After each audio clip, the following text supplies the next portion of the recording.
O livro Maternidades Plurais e os diferentes relatos, Aventuras e Oceanos das Mães Cientistas na Pandemia, nos trazem mais de 100 relatos de mulheres em tempos de pandemia e suas relações com o maternar, o trabalho, a produção acadêmica, a lida com a casa, as relações vividas, nos trazem múltiplas vozes enunciadas pelas próprias mulheres que deflagram a necessidade de ouvir e debater sobre as injustiças, iniquidades, machismos, assédios, racismo, sexismos, preconceitos múltiplos que essas mulheres, mas em especial as mães, sofrem para conseguir se manter no ambiente universitário.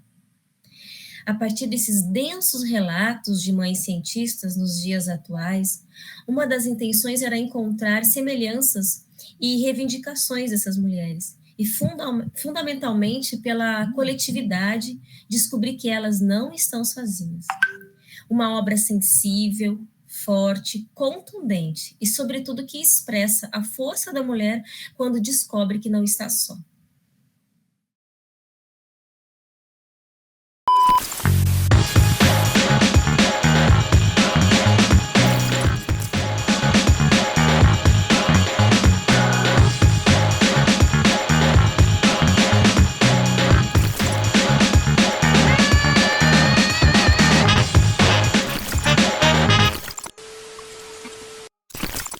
Meu nome é Marline Dornelles de Lima.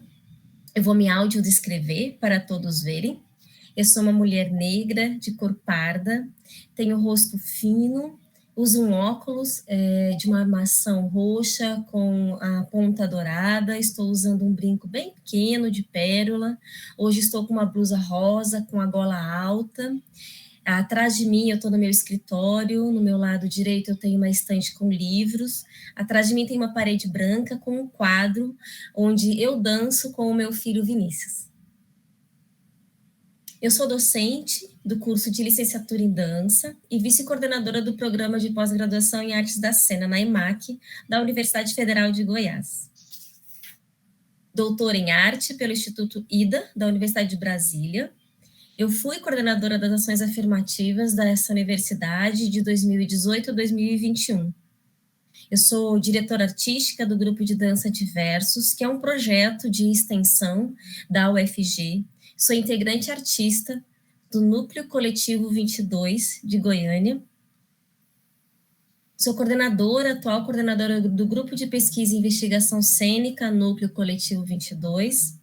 E também sou integrante do Núcleo de Estudos Africanos, Afrodescendentes e Indígenas, UNEAD, também da UFG. Para compreender melhor essas múltiplas vozes dessas mulheres que nos relatam sobre as múltiplas formas de maternagem e pensar em possibilidades insurgentes, sim, de existência nesse contexto universitário, que já vem sendo pronunciado e conquistados, assim como outros que ainda merecem serem conquistados, estruturados e pensados de forma coletiva, para assim termos um espaço mais equitativo e generoso com as mulheres e suas crianças. A nossa conversa de hoje, do projeto Programa Matutando, Círculos de Culturas, trará a continuidade do diálogo sobre a temática maternidades plurais na universidade, como insurgentes movimentos transformadores os modos de ser e fazer nas instituições de ensino e as relações sociais. Neste bloco, vamos falar sobre as possibilidades de transformação na esfera da empatia, do acolhimento, mas também nas mudanças de estruturas de funcionamento que garantem os direitos das mães na vida acadêmica, no mercado de trabalho e no processo de formação. Professora Ana, a professora Ana tem debatido incansavelmente sobre as pautas das maternidades plurais, tendo como inspiração a luta materna. Dessa forma, você poderia nos falar um pouco mais sobre a criação da Diretoria de Mulheres e Diversidade dentro da Secretaria de Inclusão na UFG, que é uma proposta dessa nova gestão que começou agora.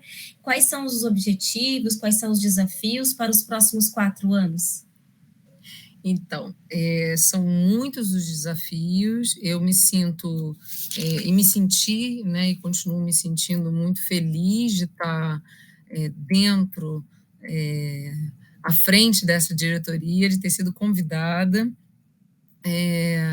É uma diretoria muito mais ampla que o atendimento apenas às mães. Como você disse, é uma diretoria para mulheres e pessoas diversas. Então, a Secretaria de Inclusão ela é criada nessa nova gestão da UFG para pensar, ampliar, incorporar e efetivar ações de inclusão que já vinham sendo feitas na UFG, mas agora de uma maneira comprometida e responsável dentro de ações políticas, né, absolutamente centralizadas, né, ou seja, com um compromisso institucional, como, né, ações que a gente fazia e sempre fez como professoras, como discentes, como coletivos, como grupos, como núcleos. Essa gestão ela encara como um desafio institucional e, como todo bom desafio, e a gente que não foge à luta, né? Boas mulheres que não fugimos à luta e boas pessoas que não fugimos, nós queremos, sim, que pessoas social, política, econômica e culturalmente discriminadas, elas não só tenham acesso à universidade, como isso já vem sendo garantido com uma série de políticas e ações de cotas e outras mais, de bolsas que nós temos tentado, de permanência, mas a permanência efetiva. Nós percebemos, e a Marlene também pode, né, por favor, me interrompa, vem comigo nessa conversa, vamos matutar juntas, né, que as políticas de permanência, elas ultrapassam, às vezes, as barreiras do que o institucional consegue dar conta. E essa gestão acolheu as nossas reivindicações, ouviu, escutou as nossas reivindicações na criação de uma secretaria, que é dividida em três, né? Ela tem uma diretora, que é a professora Luciana Dias, né? Fantástica, absolutamente compromissada, né? Comprometida, coerente, e, né, o Pedro Cruz, que é o outro fera, que está sempre lá e está sempre dentro de todas as ações, presidente da Comissão de Heteroidentificação, e ela ramificou em 3 diretorias. O núcleo de acessibilidade, ele passou a ser diretoria de acessibilidade, então ele passa a ter, né, todo esse status para poder pensar nas pessoas com uma série de deficiências, de pessoas com necessidades especiais. Você tem a diretoria de ações afirmativas, que são as pessoas que você já fez parte, que foi, né, quando ainda era a CAF, são as pessoas negras, pardas, quilombolas, de comunidades nativas, indígenas, que, né, é um grupo muito grande que está na UFG estudando e que muitas vezes acaba abandonando ou desistindo dos cursos de graduação, porque a permanência acaba não sendo efetivada, acessa, mas não conclui. E a Diretoria de Mulheres e Diversidades, que, de alguma maneira, abarca esses 2 grupos, porque nós temos mulheres, tanto as mulheres deficientes, quanto mulheres pretas, pardas, quilombolas, enfim, indígenas, e LGBTQIA+, mulheres trans, mulheres não binárias, né, pessoas não binárias, pessoas diversas, pessoas diversas. Você tem uma diversidade né, se você for fazer um levantamento dentro da UFG, o que, né, nós temos é uma diversidade, uma pluralidade dentro da UFG. Mães, e aí vem a luta materna, as mães que são socialmente esquecidas e colocadas alijadas. Então, grupos que são socialmente e historicamente discriminados. E assim vem dizendo de uma maneira muito responsável e vem se planejando, porque isso é um planejamento, isso assim começou tem 1 mês. Então, a gente tem incansavelmente feito reuniões, sentado, pensado em ações e feito ações já realizado algumas ações, no sentido de pensar numa gestão que seja inclusiva, que tenha justiça social, que esteja cumprindo com a dignidade, né, a sua missão dentro da universidade de trazer dignidade para as pessoas que convivem dentro da UFG, e um ambiente democrático e com equidade de gênero. Olha só a pouca coisa que a gente tem que discutir e enfrentar. Então, a gente vai discutir e vai realmente fazer o enfrentamento de todas essas questões, ou da maior parte dessas questões, ou do que for possível fazermos nessas questões, e para isso eu já faço o convite. Não é possível construir nada dentro de uma universidade, Marlene, e você sabe disso, e todas as pessoas que estão nos ouvindo, que são de comunidades universitárias, sabem disso, sem que as pessoas venham, sem que as pessoas estejam juntas, sem que as pessoas estejam parceiras. Então, a gente precisa estabelecer parcerias, conversas, diálogos, que a gente discorde, mas que a gente esteja junta. Que a gente, né, que a gente esteja ali no debate, mas que a gente esteja junta. Porque a construção ela só se faz na inteireza de pessoas que querem fazer coisas, não na solidão. Assim, não vai construir nada na solidão. Ela não vai baixar coisas para serem, né, um cúmplice. Ela é uma construção, uma parceria colaborativa. Ela precisa e convida a todas as pessoas a virem e a usarem e a estarem na Secretaria de Inclusão, que é de todas as pessoas da UFG e de fora da UFG que um dia querem estar na UFG. É o espaço para a inclusão. É o espaço para que a gente pense numa universidade que não é mais branco, hétero, cisgênera, excludente, elitista,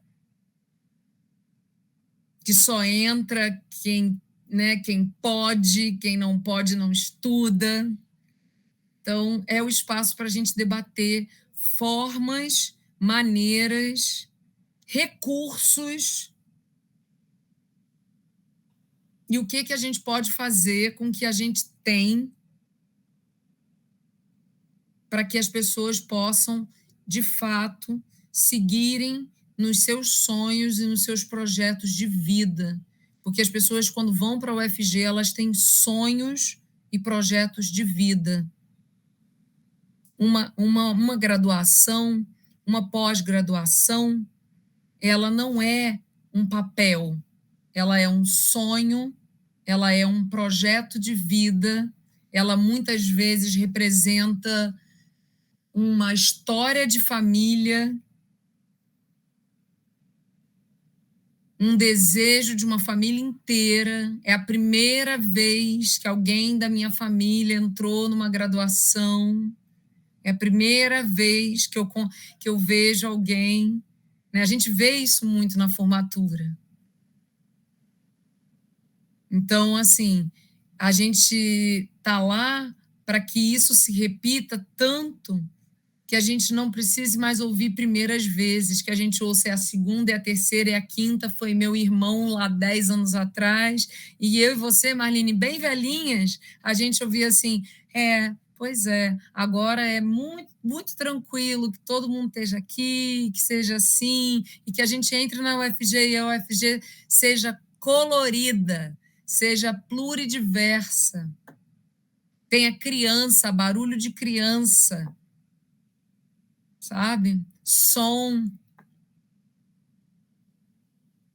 Eu acho que esses são os desafios dos próximos, não só 4 anos, mas do início de uma gestão que sinaliza uma mudança do entendimento institucionalmente do que é incluir e permanecer com essas pessoas dentro da universidade, e para além da universidade, dentro da sociedade. Estamos conversando com a professora Ana Carolina Soares acerca de pensar as maternidades plurais na universidade. Voltamos já.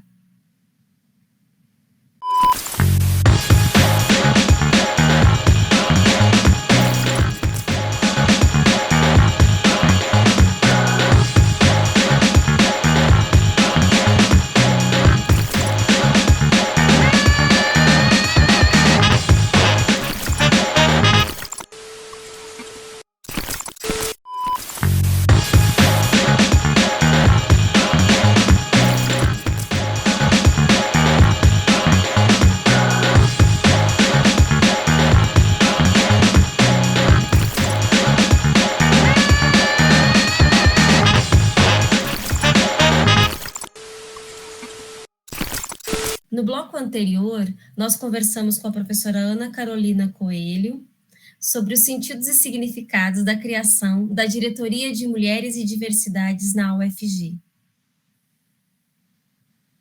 A gente vai continuar no mesmo assunto, mas eu queria apresentar uma outra abordagem para você continuar matutando com a gente, sobre a importância de ouvir, de ver e acolher, que está muito já nas suas falas, né? Acolher múltiplas narrativas das mães, das estudantes, das docentes, queria incluir as trabalhadoras terceirizadas naquela universidade e a comunidade toda que habita, né, a instituição. Então, nessa construção, para você, qual é o lugar do corpo, né, que expressa a sua existência, que possibilita romper o silêncio, mesmo sendo silenciado, ou que contribui para, né, gritar, falar mais alto, dançar, cantar, escrever sobre nós, como foi a inspiração dessas perguntas, né, do livro que nós falamos no bloco anterior e no dia anterior do programa. Como que você vê aí a presença e o lugar do corpo como uma possibilidade de acolhimento e formas de expressões artísticos, culturais também pulsando na universidade, né? Como que você vê isso dentro da tua trajetória e como que você vê isso para esse novo desafio da gestão na Diretoria de Mulheres e Diversidades? Primeiro, eu preciso dizer, como pessoalmente, que eu vejo isso da forma mais bem-vinda possível. O corpo é o suporte da nossa existência.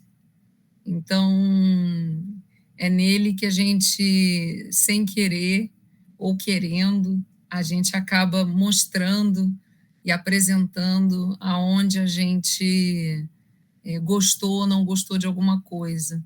As minhas amigas dizem que no meu rosto está expresso exatamente quem eu sou, então eu posso estar calada em silêncio e todo mundo vê que eu estou irritada completamente. E eu estou te falando isso porque quando eu dava aula de dança, eu por quase 20 anos dei aula de dança, eu sempre pegava as oficinas de expressão. Quando a gente ia fazer a divisão modular, era assim, Hannah, aula de expressão, porque o meu nome na dança é Hannah. Então, Hannah, expressão. E sempre foi. E porque não há uma outra maneira de você... Eu nunca consegui pensar em dançar só com um movimento. Eu sempre dizia, se você aprende um movimento, esse movimento ele tem que se tornar seu. Você tem que aprender a fazer um movimento até que ele seja seu, de tal maneira que, quando você vê o movimento sendo feito, você sabe quem é o corpo que está fazendo o movimento. Lá no meio da companhia, lá no meio daquele monte de gente que está no palco, você identifica quem é aquele corpo. Eu estou brincando isso porque acho que você entende isso bem, Marlene, né? Assim, tá todo mundo com a mesma cor, tá com macacão, né? Todo mundo de macacão rosa, fazendo o mesmo movimento, mas eu sei exatamente quem é a Marlene que está fazendo, porque é o seu corpo, porque é o seu movimento, que é o seu dançar, que é a sua expressão. E você está falando de uma outra coisa, está falando das dores, a expressão das dores, a expressão do gritar, a expressão de quem fala. Às vezes a gente sabe exatamente quem é que está falando. Quando a gente está dentro da universidade, a gente começa a conversar com as pessoas, e a gente começa a conhecer as pessoas, e a forma como as pessoas se expressam, e a forma como as pessoas Acho que quem convive demais num espaço acaba sabendo exatamente quem é que está falando. Porque e o corpo não está longe. E a gente vive num modelo universitário que finge que a gente não tem corpo. Tanto que, quando a gente entrou na pandemia, algumas pessoas falaram para a gente que o modelo da tela estava perfeito. E eu sinto muito, não está, não. Porque está faltando uma coisa aqui que eu sinto muita falta, que é te abraçar, Marline. Que é abraçar quem está na equipe, que me recebeu com tanto carinho, que é sentir, né, a temperatura, não é só o abraço, é a temperatura, é é a presença, sabe? O ser humano não nasceu para ficar longe um do outro. E eu acho que são essas distâncias que gritam tanto quando a gente fala de violências, que são as violências dos corpos socialmente discriminados.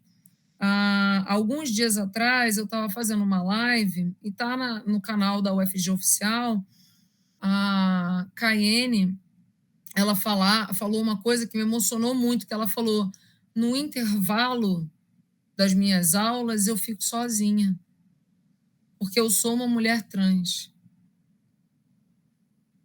Ninguém dá o braço para mim.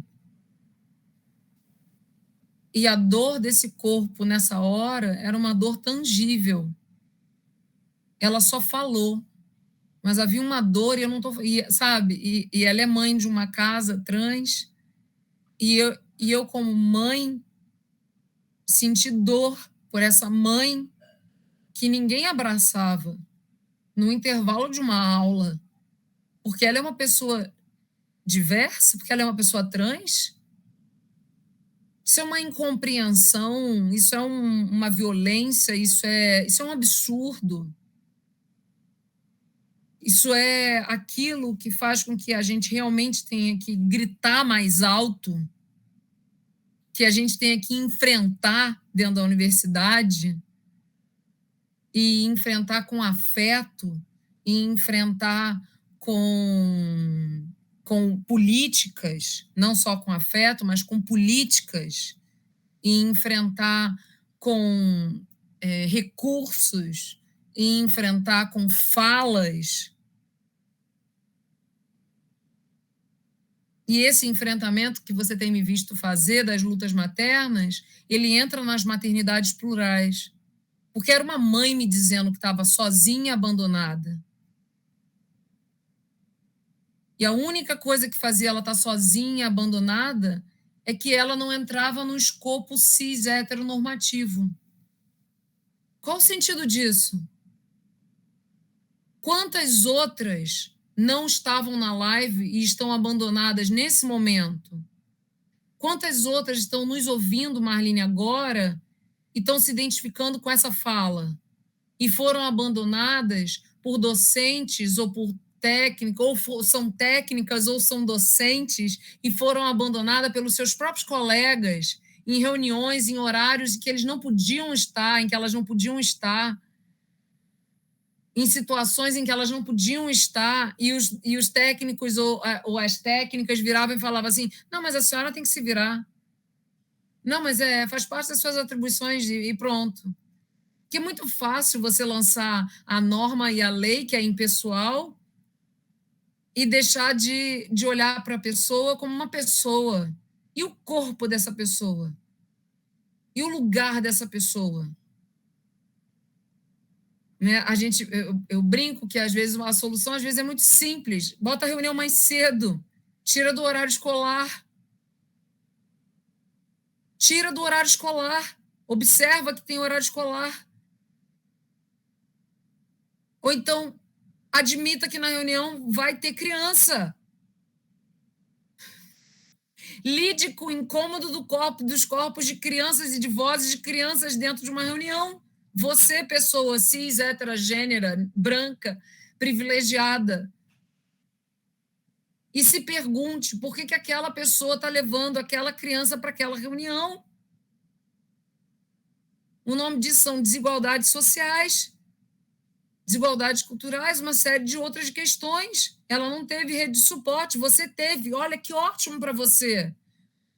Faz o seguinte, aproveita e paga para ela também.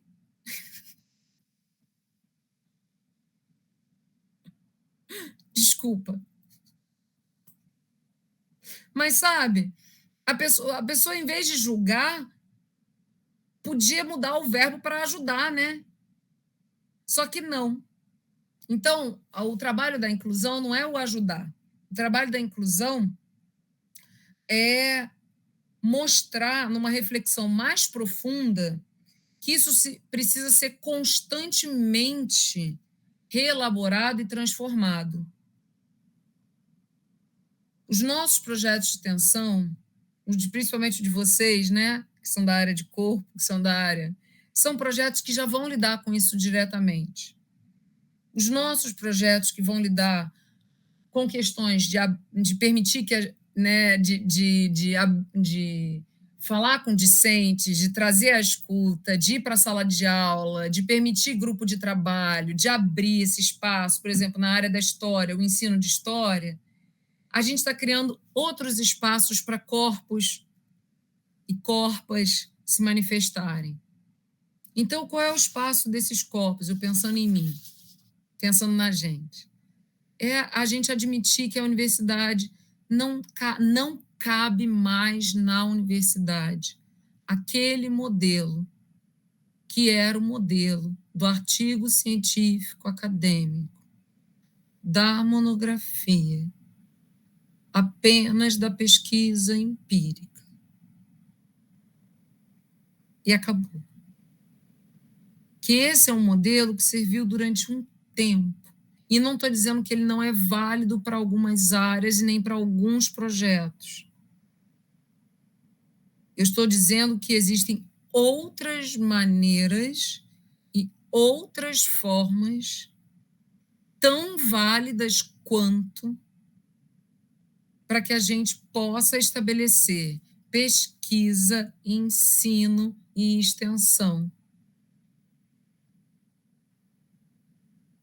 E mais do que isso, um ambiente acolhedor, equitativo, democrático, em que corpos e corpas possam existir sem culpa, sem julgamento, num lugar que seja mais equilibrado e, inclusive, mais saudável de se conviver. A UFG é pioneira nessas ações, sempre foi. Nós somos mulheres de luta, sempre fomos. A UFG é um lugar de muito cuidado e muito carinho com as suas discentes e seus discentes, sempre foi. E a gente só quer que isso cresça e se torne ainda maior. Eu sou profundamente orgulhosa de ser UFG. Eu sou uma carioca importada, profundamente orgulhosa, porque eu escolhi trabalhar na Federal de Goiás.